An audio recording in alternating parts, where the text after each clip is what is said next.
Abra sua Bíblia no primeiro livro dos Reis, capítulo 18. Vamos ler a partir do verso 20. Então enviou Acabe mensageiros a todos os filhos de Israel e ajuntou os profetas no Monte Carmelo. Então Elias se chegou a todo o povo e disse: Até quando cocheareis entre dois pensamentos? Se o Senhor é Deus, seguiu. Se é Baal, seguiu. Porém o povo nada lhe respondeu. Então disse Elias ao povo: Só eu fiquei dos profetas do Senhor, e os profetas de Baal são 450 homens. Deem-se-nos, pois, 2 novilhos. Escolham eles para si um dos novilhos, e dividindo-o em pedaços, o ponham sobre a lenha, porém não lhe metam fogo. Eu prepararei o outro novilho, e o porei sobre a lenha, e não lhe meterei fogo. Então invocai o nome do vosso Deus, e eu invocarei o nome do Senhor. E há de ser que o Deus que responder por fogo, esse é que é Deus. E todo o povo respondeu e disse: É boa esta palavra. Disse Elias aos profetas de Baal: Escolhei para vós outros um dos novilhos e preparai o primeiro, porque sois muitos, e invocai o nome de vosso Deus e não lhe metais fogo. Tomaram o novilho que lhes fora dado, prepararam-no e invocaram o nome de Baal, desde a manhã até o meio-dia, dizendo: Ah, Baal, responde-nos. Porém não havia uma voz que respondesse, e manquejando se movimentavam ao redor do altar que tinham feito. Ao meio-dia, Elias zombava deles, dizendo: Clamai em altas vozes, porque ele é Deus. Pode ser que esteja meditando ou atendendo a necessidades, ou de viagem, ou a dormir, e despertará. E eles clamavam em altas vozes e se retalhavam com facas e com lancetas, segundo o seu costume, até derramarem sangue. Passado o meio-dia, profetizaram eles, até que a oferta de manjares se oferecesse. Porém, não houve voz, nem resposta, nem atenção alguma. Então Elias disse a todo o povo: Chegai-vos a mim. E todo o povo se chegou a ele. Elias restaurou o altar do Senhor que estava em ruínas. Tomou 12 pedras, segundo o número das tribos dos filhos de Jacó, ao qual viera a palavra do Senhor, dizendo: Israel será o teu nome. Com aquelas pedras, edificou o altar em nome do Senhor. Depois fez um rego em redor do altar, tão grande como para semear 2 medidas de sementes.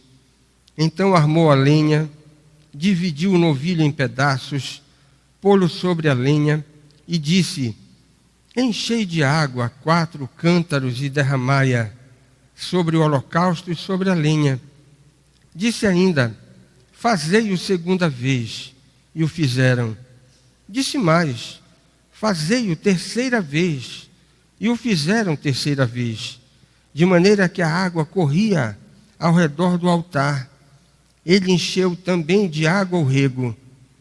No devido tempo, para se apresentar a oferta de manjares, aproximou-se o profeta Elias e disse: Ó Senhor, Deus de Abraão, de Isaque e de Israel, fique hoje sabido que tu és Deus em Israel, e que eu sou teu servo, e que segundo a tua palavra fiz todas essas coisas. Responde-me, Senhor, responde-me, para que este povo saiba que tu, Senhor, és Deus, e que a ti fizeste retroceder o coração deles. Então caiu fogo do Senhor, e consumiu o holocausto e a lenha, e as pedras e a terra, e ainda lambeu a água que estava no rego. O que vendo todo o povo caiu de rosto em terra e disse: O Senhor é Deus, o Senhor é Deus. Disse-lhes Elias: Lançai mão dos profetas de Baal, que nenhum deles escape. Lançaram mão deles e Elias os fez descer ao ribeiro de Quizon e ali os matou. Vamos orar? Senhor, mais uma vez nós queremos te agradecer pela bênção de estar na tua casa, queremos te dar graças pelo privilégio de te oferecer a nossa adoração, nosso culto, aquilo que só o Senhor é digno de receber. E te damos graças também pela bênção de ter a tua palavra. Pedimos que o Senhor nos ajude a entendê-la e que as lições que iremos compartilhar nesta noite sejam não apenas entendidas por cada um de nós, mas que o Senhor nos permita avançar, amadurecer, aprender algo que possa fazer com que a nossa caminhada na vida cristã possa prosperar e o teu nome possa ser glorificado. É no nome do Senhor Jesus que nós oramos. Amém. Antes de ver algumas lições com os irmãos hoje à noite, nós precisamos enfrentar duas questões importantes e que nós não podemos ignorá-las, deixá-las de lado por uma questão de conveniência. A primeira questão que esse texto suscita é com relação a milagres. E a pergunta é essa daqui, ó. Milagres portentosos, milagres de origem divina, porque existem milagres falsos que são operados pelo príncipe das trevas. Mas nós estamos falando de obras extraordinárias operadas por Deus. Será que milagres dessa natureza servem para remover a incredulidade do coração dos ímpios? É a primeira questão que pode ser levantada à luz desse texto que nós acabamos de ler. Na verdade, esse é o problema teológico envolvido nessa passagem que nós acabamos de ouvir. E a resposta a essa pergunta é um sonoro não. Os milagres nunca tiveram, não têm, não terão o propósito de fazer com que os incrédulos se convertam. Porque milagres não removem a incredulidade do coração dos inconversos. Apesar das aparências do texto, numa leitura assim superficial, possam nos dar a impressão de que um processo de conversão estava acontecendo. Preste atenção nisso. A oração do profeta no verso 37 diz que Deus é quem faz o coração dos israelitas retroceder a Ele. Nós sabemos disso. E mais ainda no verso 39, a reação do próprio povo clamando repetidamente: o Senhor é Deus, o Senhor é Deus. Nós podemos até, por causa dessas duas indicações, concluir que um processo de conversão está se abatendo sobre aquela multidão. Mas essa conclusão é falsa. Porque apesar dessas indicações que eu mencionei, os israelitas do norte continuaram profundamente incrédulos. Apesar de acontecimentos dramáticos, eu nem coloquei aqui no meu esboço a seca de 3 anos e meio, que já seria uma ocorrência, porque Deus havia avisado para Moisés, na revelação do Pentateuco, que a primeira operação divina para demonstrar o seu desagrado para com a nação da aliança seria mexer com a natureza. 3 anos e meio Deus mexendo com a natureza, dizendo: acordem, acordem, olha, seca.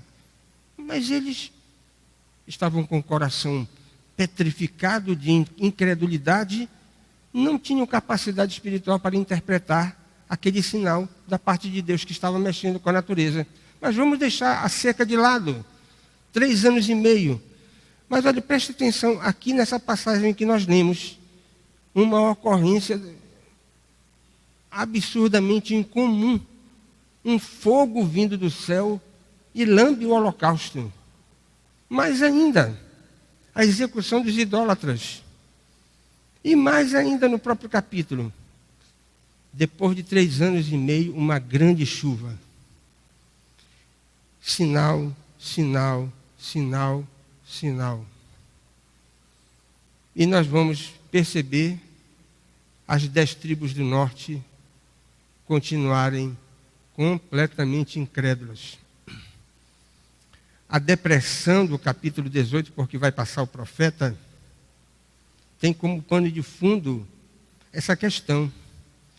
Apesar de todas as manifestações de Deus para que aqueles israelitas do norte pudessem ter o seu coração de volta para com o Senhor, eles continuaram ímpios, ímpios, ímpios. Que coisa interessante. Você vai ver que Acabe e Jezabel não reagiram de forma positiva em nenhum sentido. Pelo contrário, continuaram perseguindo o próprio profeta de Deus. Aproximadamente 140 anos depois deste episódio, no ano 722 a.C., os nortistas, os israelitas das 10 tribos, vão para o cativeiro na Síria. E nunca mais vão voltar de lá. Mas por que aconteceu isso? Por causa da incredulidade. E olha que coisa interessante, há muito crente que acredita nisso. E até usa esse tipo de coisa para tocar o terror com parentes incrédulos. Olha, se você não vier pelo amor, você vem pela dor. Não. Muita gente passa por situações terríveis, muitos castigos, e visivelmente você tem impressões de que é Deus tratando com essa pessoa. E essa pessoa permanece incrédula, incrédula, incrédula. A dor não remove a incredulidade do coração de ninguém. Assim como a dor também não santifica a vida daqueles que já são crentes. Você sabe quando é que a dor é proveitosa para um crente? Quando o crente aproveita. Tal como Jó. E ele vai dizer o seguinte, olha, aproveite o sofrimento. E vai dizer depois, olha, eu te conhecia só de ouvir. Agora os meus olhos te veem. Quantos sinais e aquele povo permaneceu na incredulidade? Porque milagres, mesmo que sejam rigorosamente divinos, não removem a incredulidade do coração dos ímpios. Não existe ilustração melhor do que a ressurreição de Lázaro. O maior de todos os milagres da coleção evangélica. E foi justamente a ressurreição de Lázaro que disparou o gatilho para que os judeus que estavam já não aguentando mais aquele profeta da Galileia dissessem o seguinte, olha, chegou a hora dele morrer. Chegou a hora dele morrer. E a gente imagina, mas a ressurreição de Lázaro não converteu os incrédulos? O que pode converter? Mas milagres não têm esse propósito de remover a impiedade do coração dos inconversos. Bem, eu creio que isso está resolvido. Mas tem uma segunda questão. Aqui, esse texto nos levanta um segundo problema. A pena de morte que aparece no texto, no último versículo, você tem isso. Ela continua sendo um instrumento válido para nós aprovarmos a punição daqueles que sustentam uma religião falsa, uma caça às bruxas, não é? E agora nós vamos aplicar aqueles que estão cultuando de forma completamente contrária àquilo que a palavra de Deus prescreve. Vamos defender que eles morram, qualquer que seja o culto estranho que possam defender. Irmãos, aqui é uma questão de ética aplicada. E a resposta, novamente, é um sonoro não. A pena de morte não continua sendo um instrumento válido para que a gente possa punir com a pena capital aqueles que adotam alguma religião falsa. Por uma simples razão. Israel era um estado teocrático. E todas as nações do mundo ocidental são reconhecidamente estados laicos.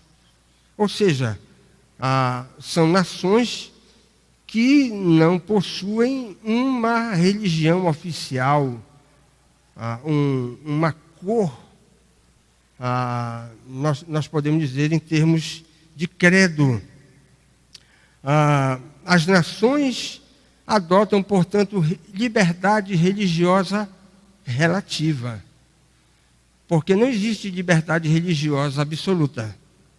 Porque quando uma religião atenta contra a dignidade e a pessoa humana, essa religião tem que ser extirpada da própria sociedade. Portanto, liberdade religiosa vamos imaginar, um determinado tipo de culto onde nós temos como defesa dessa falsa religião o sacrifício de crianças. É claro que isso não será permitido em nação alguma civilizada, o sacrifício de crianças como forma de culto. Mas não tem liberdade religiosa, nós não podemos sacrificar. Não pode. Porque a liberdade religiosa, ela tem uma esfera relativa. Não pode ser absoluta. No caso do nosso texto, na verdade, nós temos simplesmente a aplicação daquilo que você pode encontrar em Deuteronômio, capítulo 13, do verso 6 até o verso de número 11. Quando você tem a aplicação da pena capital àqueles que estiverem envolvidos num culto estranho, condenado por aquele que é o agente, o sujeito da própria revelação, que é Deus. Deuteronômio capítulo 13, versos 6 a 11.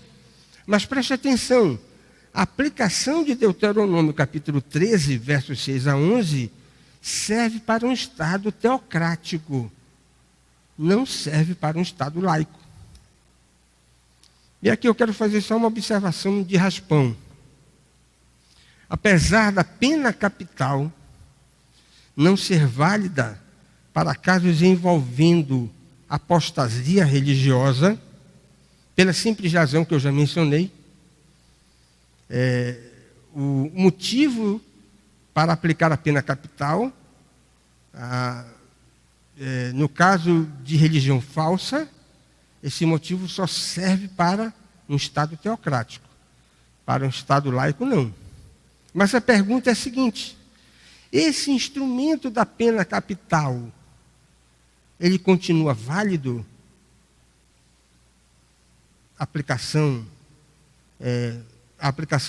desse dispositivo divinamente instituído, não foi o homem quem concebeu isso? Permanece ainda válido para os nossos dias? Para alguns casos, como você tem lá em Romanos capítulo 13. Mas esse não é o nosso tema aqui. Nós só precisamos resolver essa questão aqui. Por que que Elias mandou executar aqueles 450 profetas de Baal? E só de passagem, os 400 profetas do poste ídolo foram sabidos. Porque na convocação eles não apareceram. Só os 400, Elias mandou convocar os 450 profetas de Baal e os 400 profetas do poste ídolo. Percebe? Só os 450 profetas de Baal compareceram. Eu acho que os do poste ídolo, que era da esposa de Baal, a Será, acho que eles sentiram cheiro de chifre queimado no ar. E eles disseram, nós não vamos para essa. Não compareceram. Só morreram, só foram executados os 450 profetas de Baal. Quais as lições que nós aprendemos aí desse texto? Duas. Primeiro essa daqui, ó. Uma das formas mais odiosas de espiritualidade parece ser aquela que deseja agradar a Deus e ao diabo. Aonde é que está isso no texto? Irmãos, Elias diz que essa era a situação dos israelitas do norte, naquele contexto. E precisamente ele diz isso na pergunta que ele faz no verso 21. Até quando cocheareis entre dois pensamentos? Até quando vocês vão manter isso, de tentar servir dois senhores? Se Yahvé, o Deus da aliança, é Deus, vamos servi-lo. Se o Deus verdadeiro é o Deus fenício, Baal, vamos segui-lo. Nós não podemos ficar cocheando lá e cá, entre dois pensamentos. Olha que coisa interessante. Quando Elias faz essa pergunta contundente, decisiva, se o povo estivesse correto nas suas posições, eles diriam alguma coisa. Mas você pode perceber que a resposta do povo foi ficar em silêncio, concordando com aquilo que o próprio profeta estava expondo. Eles estavam tentando agradar dois senhores. E olha que coisa interessante. Por que Yahvé, por que Israel continuava professando a fé em Yahvé? E a explicação parece simples. Eles continuavam professando a fé no Deus de Israel para agradar os profetas, para que eles não incorressem num drama insuportável de consciência, devido à ligação que tinham com a herança dos patriarcas. Você já imaginou? Nasceram na terra prometida. Eles tinham os patriarcas como a herança da própria nação. E agora romper com essa tradição seria alguma coisa insuportável para a consciência deles. E se eles fizessem isso, olha, nós não queremos mais nada com o Deus da aliança, eles iriam ainda incorrer na ira dos profetas. Então, para que a gente não tenha complicações tão grandes na nossa vida, vamos continuar mantendo essa tradição. Mas do outro lado tinha a religiosidade dos reis. Acabe e Jezabel, que certamente distribuíam as suas benesses para aqueles que demonstravam simpatia para com o culto fenício. Então, um pau de dois bicos. Vamos agora ceder também aos apelos do rei e da sua esposa, que é uma mulher muito temperamental, e nós não podemos aborrecê-la. Então agora vamos servir também a Baal. O que nos custa? Ora, se nós já temos um Deus da tradição, vamos assimilar agora a adoração. Nenhuma outra divindade, se uma já pode nos beneficiar, duas então, nós podemos lucrar muito mais. Certamente esse pensamento deve ter passado pela mente daqueles israelitas. Irmãos, aqui eu queria fazer duas observações. essa espiritualidade que tenta agradar Deus e o diabo é um tipo de espiritualidade que se processa de duas maneiras. Muitos israelitas eram verdadeiramente servos de Yahvé. Mas preste atenção, eles tinham, consciente ou inconsciente, tinham se deixado enganar pelos falsos encantos do baalismo, que reconhecidamente tinham os seus atrativos. E eles, portanto, se deixaram seduzir. Nesse caso, a gente pode dizer que aplica-se a esses que eram verdadeiros crentes e se deixaram seduzir por aquele falso culto sedutor, aplica-se aquilo que Jesus Cristo disse para a igreja de Éfeso. Lá no Apocalipse, lembra-te, pois, de onde caíste, Apocalipse capítulo 2, verso 5. Arrepende-te e volta à prática das primeiras obras. E se não, venho a ti e moverei do seu lugar o teu candeeiro, caso não te arrependas. Essa é a palavra que Jesus dirige àquela igreja que se afastou dos padrões da sua vontade. Agora, essa é uma forma de acontecer o desvio. Mas tem uma segunda forma. Havia muitos israelitas dentro daquelas 10 tribos do norte que eram inconversos. Não eram verdadeiros crentes.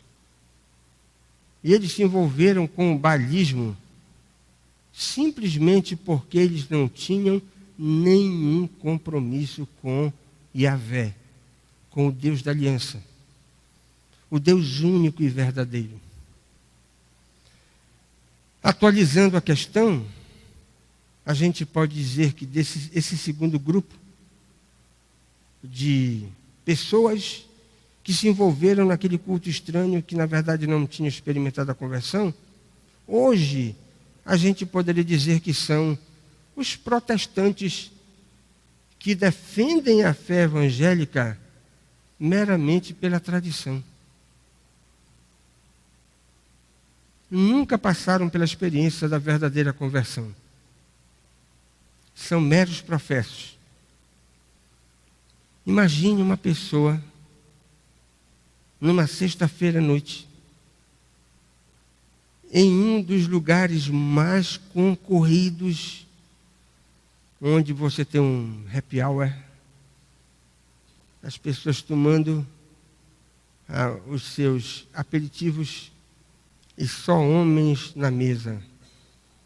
Mas tem um camarada lá, a família dele é da igreja, os pais dele eram da igreja. Ele nasceu na igreja, mas agora ele é um homem adulto. E ele nunca passou pela experiência da conversão.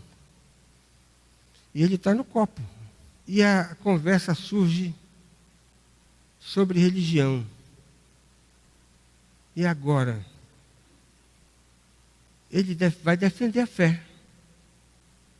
Vai defender a fé com unhas e dentes. E os outros que estão à roda da mesa vão combatê-lo veementemente. Mas ele é um defensor tão ardoroso da fé que ele não consegue enfrentar todo aquele grupo que está guerreando contra ele.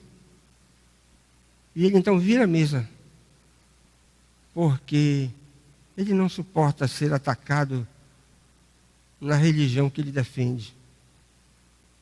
Já imaginaram esse tipo de coisa? Um protestante convicto, defensor ardoroso da religião, mas que nunca passou pela verdadeira conversão. Certamente nós tínhamos israelitas desse naipe no Reino do Norte, talvez a maioria. Meros professos que defendiam a crença em Yahvé pela mera tradição, meramente por estarem ligados à história com os patriarcas. Irmãos, uma segunda coisa sobre essa espiritualidade odiosa que não é nem da luz nem das trevas. Procura agradar a Deus e o diabo. Esse tipo de espiritualidade dúbia é por natureza fraca e infrutífera. Foi justamente o apego ao baalismo, preste atenção nisso, que suscitou o castigo divino da seca sobre as tribos do norte. Foi justamente quando eles adotaram duas divindades que eles foram castigados. Se eles ficassem fiéis a Yahvé, não seriam castigados daquela maneira. Irmãos, a relação com a grande divindade fenícia, Baal, não trouxe vantagem alguma para a nação da aliança. Nenhuma. A longo prazo, já mencionei, o resultado vai ser o cativeiro na Síria. E preste atenção como isso combina com aquilo que Cristo nos ensina nos evangelhos. Ninguém pode servir a dois senhores. É impossível. Mateus capítulo 5, verso 24. Isso é impossível porque quando alguém escolhe dois senhores para servir, ou vai aborrecer um e desagradar o outro, ou vai aborrecer o outro e desagradar aquele que foi trocado ou complementado por um outro tipo de culto. A advertência de Tiago também na sua carta, olha que coisa interessante, no capítulo 1, no verso 7 e 8, e aqui está a questão da infrutuosidade. Tiago diz que o homem de ânimo dobre, aquele que não consegue definir um padrão específico de fidelidade, não alcança do Senhor coisa alguma, nenhum favor. Essas observações devem nos fazer pensar na nossa fidelidade para com Deus. Não podemos agradar o mundo e agradar a Deus. Né? Ou agradamos a Deus ou agradamos o mundo. Não podemos agradar a Deus e agradar a carne. Porque o espírito e a carne são inimigos entre si, nos diz a palavra de Deus. Nós não podemos querer servir a Deus e ao diabo. Nós precisamos definir a nossa própria posição. A segunda lição que nós aprendemos aqui, irmãos, também muito importante. Sempre haverá uma forma objetiva de se distinguir a religião falsa da espiritualidade autêntica. Ora, se nós temos dois cultos diante de nós, como é que eu vou decidir? Será que aqueles israelitas estavam no escuro?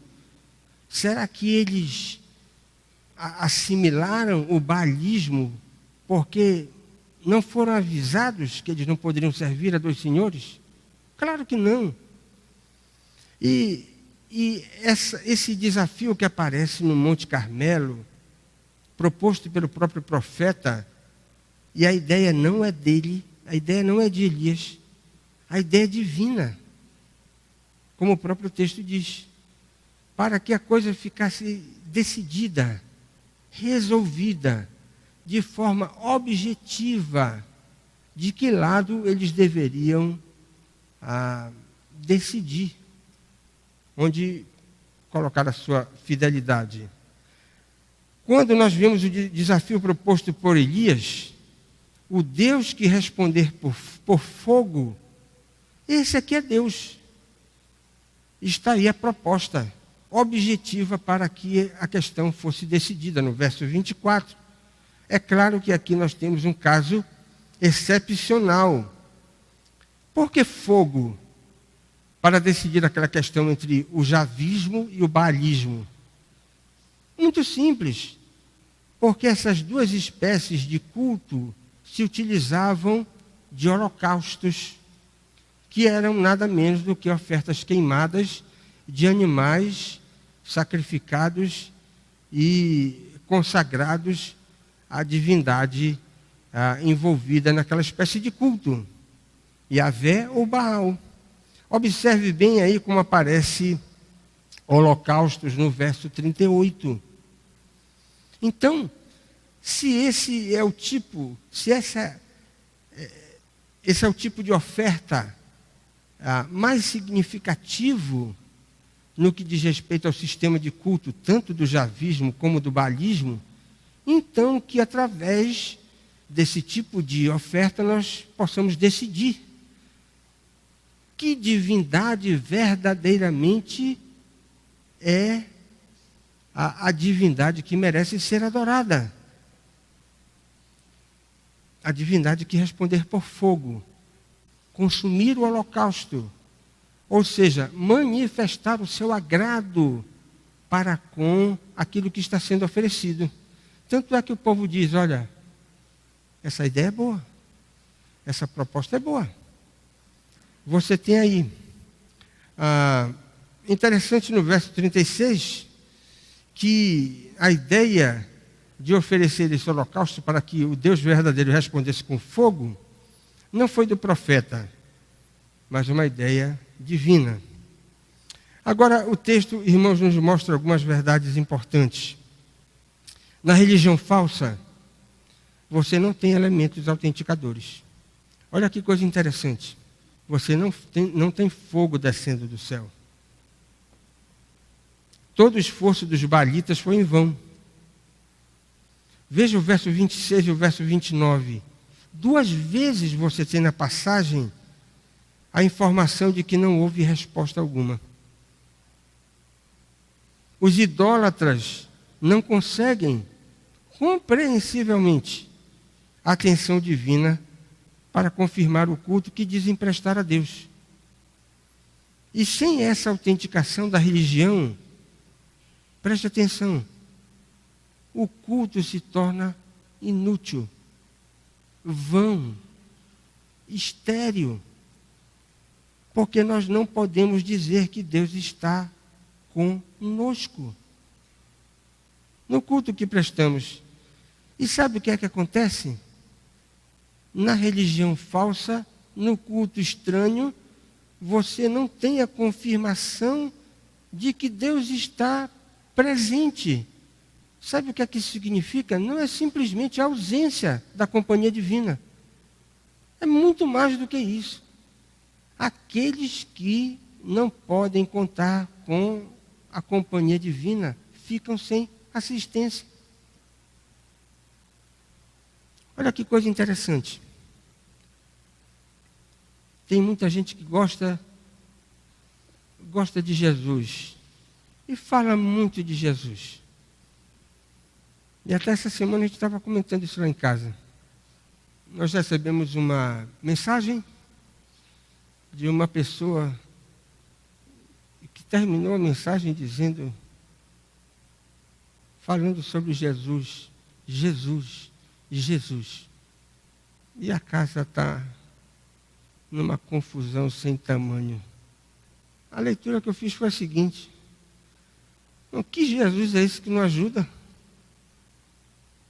Não é estranho. Um Jesus que a pessoa frequentemente evoca e ele não ajuda.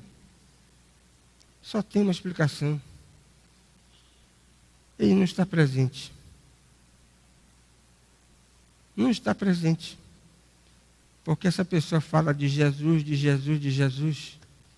mas vai beijar o manto da santa. Não dá para agradar 2 senhores.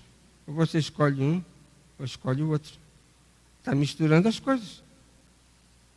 Se você está misturando as coisas, você está sem assistência. A sua religião não vai servir para nada. Agora, olha lá. Na espiritualidade autêntica, você tem traços confirmatórios. Traços confirmatórios da presença de Deus, oferecendo para você assistência. E preste atenção nisso. Mesmo que você esteja vivendo as circunstâncias mais adversas.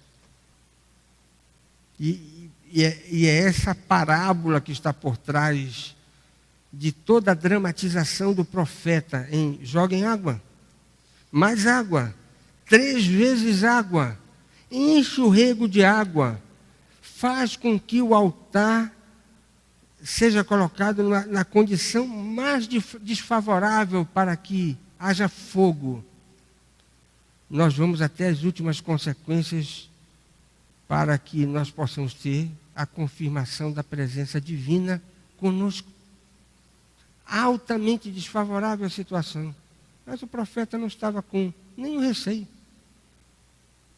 de perder a assistência de Deus naquele momento. Que coisa interessante.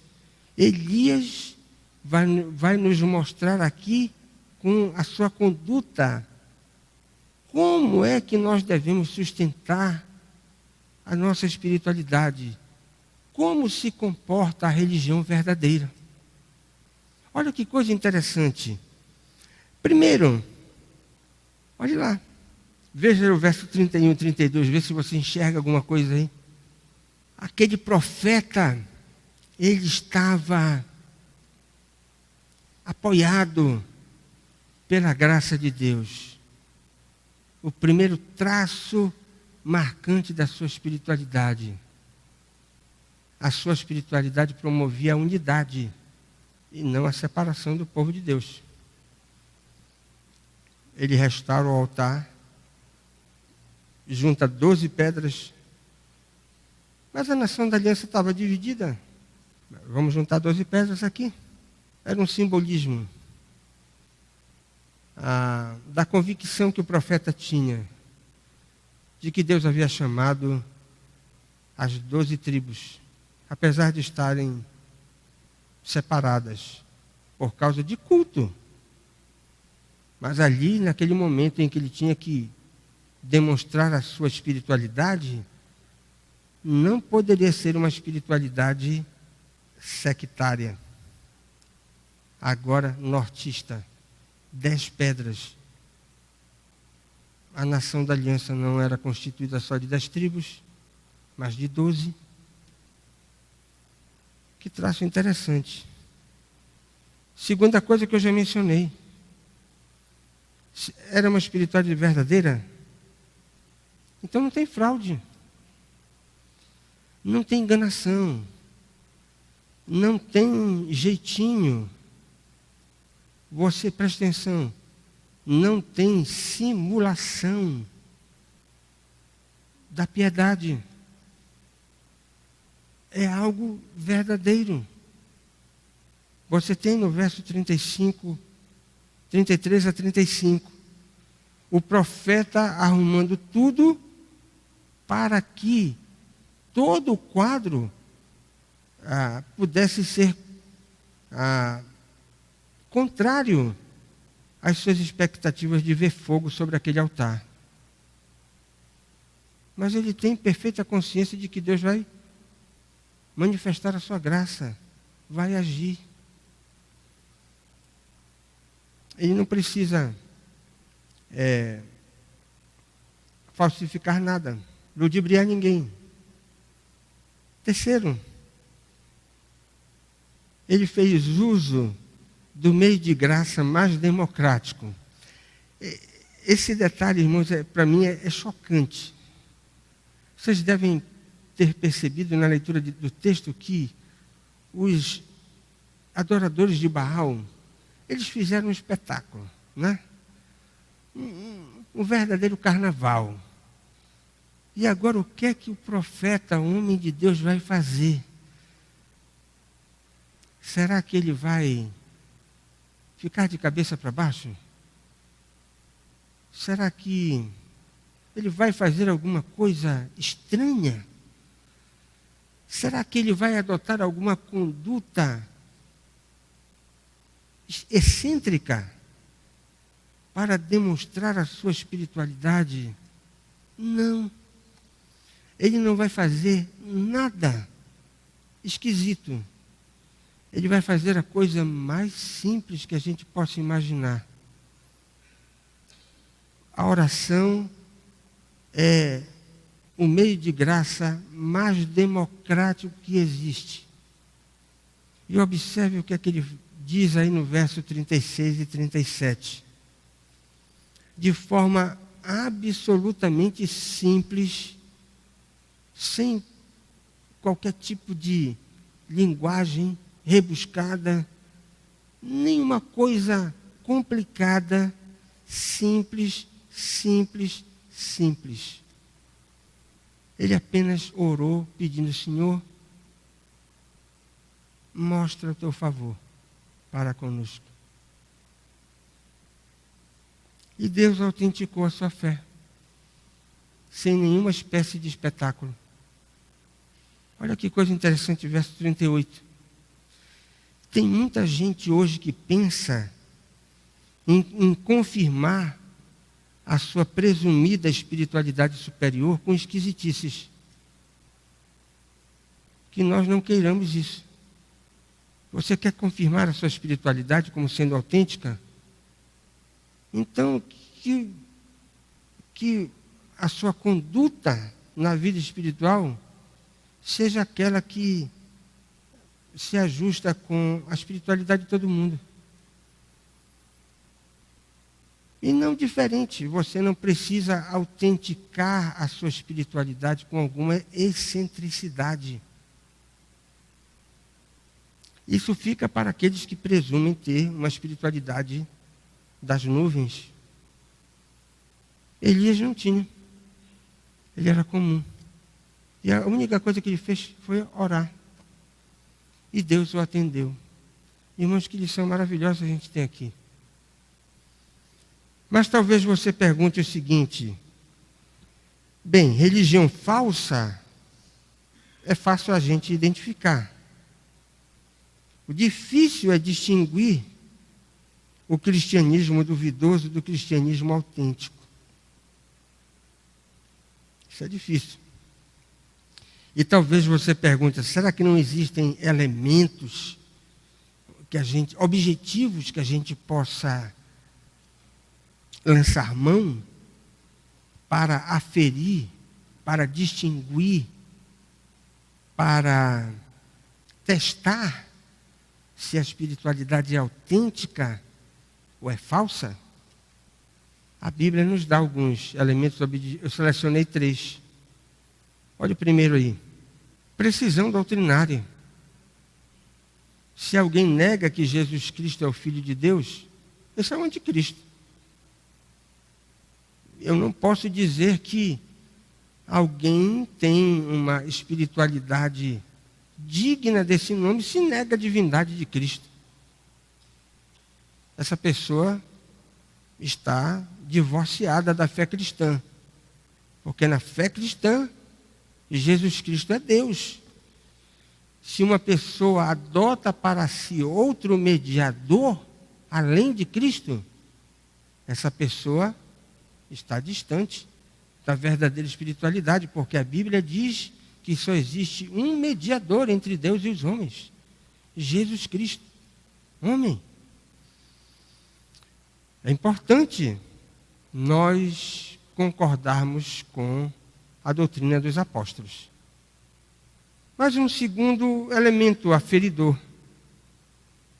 santidade de vida. Hebreus 12, 14 diz: segui a paz com todos e a santificação, sem a qual ninguém verá o Senhor. Irmãos, a conversão nos matricula automaticamente na escola da santidade. Nós não podemos dizer que verdadeiramente nos convertemos se nós não estamos perseguindo o padrão de santidade conforme nós temos nas Escrituras. Mas tem um terceiro elemento: fraternidade comprovada. Evangelho de João, abra lá capítulo 13, versos 34 e 35, disse Jesus: Novo mandamento vos dou, que vos ameis uns aos outros, assim como eu vos amei. Nisto conhecerão todos que sois meus discípulos, se vos amardes uns aos outros. O amor sincero, mútuo, que nós desenvolvemos dentro da comunidade cristã é um traço marcante a favor da espiritualidade que nós professamos. Vamos ficar em pé e vamos orar. Deus eterno, nós queremos te dar graças pela tua palavra. Louvamos o teu nome, porque o Senhor nos diz com clareza que nós não podemos servir a dois senhores. Não podemos misturar luz com as trevas. Não podemos dizer que amamos a verdade e ao mesmo tempo demonstrarmos simpatia pelo erro. Usa da tua misericórdia, Senhor, para com todos nós, aqui nesta noite, que qualquer resquício de infidelidade que possa existir no nosso coração, que o teu Espírito nos traga à mente esse desvio, para que possamos decidir abandoná-lo, para não ferirmos a fidelidade que devemos devotar à tua pessoa, com exclusividade. Tira dos nossos corações, Senhor, da nossa vida, os ídolos. Por mais que sejam extremamente sedutores, como certamente o eram aqueles ídolos do mundo antigo, os ídolos modernos também são extremamente atrativos, e que o Senhor tenha misericórdia das nossas vidas, para que não sejamos encontrados nesse tipo de espiritualidade dúbia, que não reflete a fidelidade que o Senhor espera de cada um de nós. E queremos pedir também a tua graça, para que dia após dia possamos autenticar a nossa profissão de fé com o nosso compromisso com a verdade revelada da tua palavra, o nosso compromisso com um andar santo e o nosso compromisso também com o amor cristão. Tem misericórdia, Senhor, de cada pessoa aqui presente.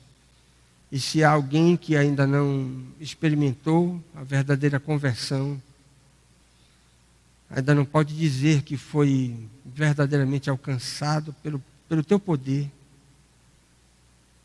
que nesta noite seja uma noite especial, de decisão, para que essa pessoa possa dizer que nasceu de novo, se voltou para ti, com o desejo de te servir com exclusividade, como assim o Senhor requer de cada um de nós.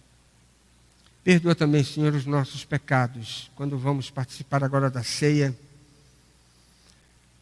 Vamos comer o pão, tomar o vinho, que são elementos tirados do uso comum para esse fim, mas que ilustram aquela realidade que aconteceu no Calvário, quando o teu corpo foi partido, teu sangue derramado, para que nós tivéssemos a possibilidade de obter o perdão para os nossos pecados.